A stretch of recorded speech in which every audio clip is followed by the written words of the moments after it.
perayaan Tahun Baru Imlek ada beragam tradisi yang biasanya dilakukan oleh masyarakat Tionghoa, termasuk menyediakan aneka makanan khas warga Tionghoa. Salah satunya adalah kue keranjang.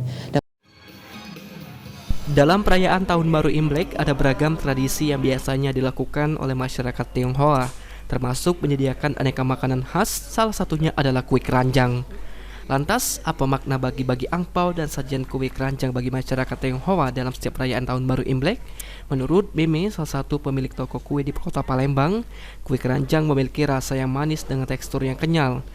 Selain rasanya yang nikmat, kue yang selalu hadir dalam setiap perayaan Imlek itu juga memiliki makna tersendiri bagi masyarakat Tionghoa, yakni simbol dari tali persaudaraan.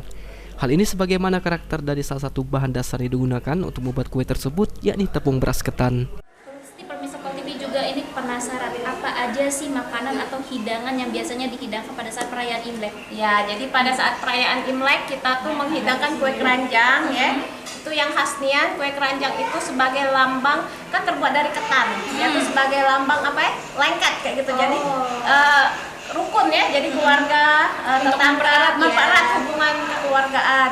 Selain itu ada nastar ya. Nastar ini lambang kemakmuran. Ya.